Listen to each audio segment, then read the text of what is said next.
چہرے کی جو چھائیاں ہیں جی جی انہیں دور کرنے کا کوئی آسان طریقہ یا کوئی نسخہ ہو تو ناظرین کے لیے بیان فرما دیں۔ جی دیکھیں، اصل میں کوئی بھی بیماری ہو، چاہے وہ بڑی سے بڑا مرض ہو، کینسر ہو، چاہے وہ ہیپیٹائٹس ہو، چاہے وہ موٹاپا ہو، چاہے وہ جگر کے امراض ہوں، چاہے وہ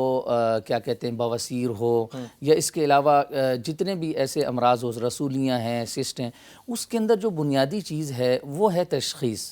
ٹھیک ہے، ڈائیگنوز ہونا۔ تو سب سے پہلے یہ ہے کہ آپ کسی بھی مرض کے لیے اپنے اچھے معالج کو، اپنے طبیب کو تلاش کریں، اس کو جا کے آپ اپنا نبض دکھائیں، اس کو اپنا یورین چیک کروائیں، اور اس سے اپنی پوری ہسٹری بتا کر اور اس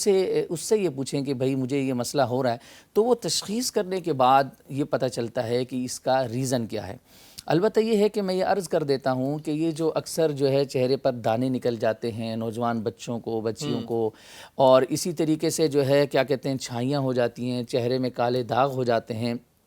تو دیکھیں یہ کاربن کا اثر ہوتا ہے۔ جب ہم کاربن والی چیزیں زیادہ لیتے ہیں، مثال کے طور پہ کاربن کے اندر جو ہے کیا کہتے ہیں یہ ساری چیزیں ایسڈ والی چیزیں آ جاتی ہیں، کولڈ ڈرنکس آ جاتی ہیں، اور یہ برگر کا استعمال آ جاتا ہے، اس کے علاوہ جو دوسرے فاسٹ فوڈ کے سارے ایٹم اس میں آ جاتے ہیں، اور خشک مسالہ جات آ جاتے ہیں۔ اسی طریقے سے اس کے اندر سگریٹ نوشی کا استعمال زیادہ، کثرت نوشی کے ساتھ چائے کا استعمال، لوگ کافی کا استعمال بہت کرتے ہیں، تو یہ انتہائی مضر چیزیں ہیں، کیونکہ دیکھیں یہ ساری چیزیں کاربن پیدا کرتی ہیں، نیکوٹین ہوتی ہے سگریٹ کے اندر، چائے کے اندر، کافی کے اندر، تو وہ آپ کے بلڈ کو کالا کر دیتی ہے، بلڈ کے اندر سیاہی پیدا کرتی ہے۔ تو جیسے ہی آپ کا بلڈ جو ہے سیاہی کی طرف جاتا ہے، گاڑے پن کی طرف جاتا ہے، تو سب سے پہلے جو ہماری نازک ترین جو ہماری اسکن ہے وہ چہرے کی ہے، فیس کی ہے، آپ کا چہرہ جو ہے وہ پہلے درجے پہ سب سے پہلے، پھر اس کے بعد آپ کی جو ہے جسم کے یہ حصے ہو گئے، یہ حصے ہو گئے، پھر اس کے بعد رانوں والے حصے ہو گئے،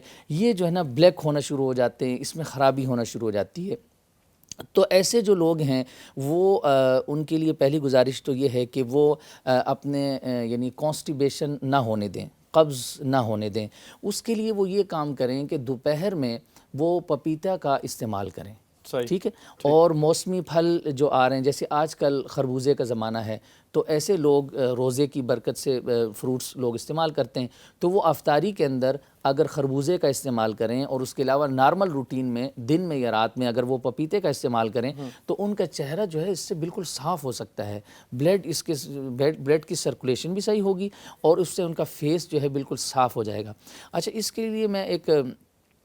قہوہ بھی جو ہے نا بتا دیتا ہوں کہ اگر وہ اس طرح کے لوگ اگر وہ قہوہ استعمال کریں گے تو انشاءاللہ ان کا فیس جو ہے بالکل صاف ہو جائے گا۔ اس کے لیے ایک یہ کام کرنا ہے کہ اجوائن دیسی جو ہوتی ہے وہ ایک چٹکی لیں، اور دار چینی کا ایک ٹکڑا لیں، 1 انچ کا ایک ٹکڑا لیں، اور اسی طریقے سے جو پودینہ ہوتا ہے، فریش جو تازہ پودینہ ہوتا ہے، یہ 3 چیزیں وہ 1 کپ 1.5 کپ پانی لیں، اس کے اندر اس کو پکائیں، 1 کپ رہ جائے تو شہد سے میٹھا کر کے وہ 1 ٹائم یا 2 ٹائم یہ جو ہے استعمال کریں، تو اس سے کیا ہوگا کہ ان کے خون میں جو کالا پن ہے، ایسڈ ہے، خشکی ہے، تیزابیت ہے، وہ صاف ہونا شروع ہو جائے گا، اور ساتھ ہی ساتھ کیا کہتے ہیں ان کا فیس بالکل صاف ہو جائے گا۔ اگر ان کو کانسٹیبیشن کا مسئلہ ہے تو وہ اسی قہوے کے اندر وہ سنا مکی کو شامل کر سکتے ہیں، سنا مکی کے یعنی 5 پتے 6 پتے وہ اس میں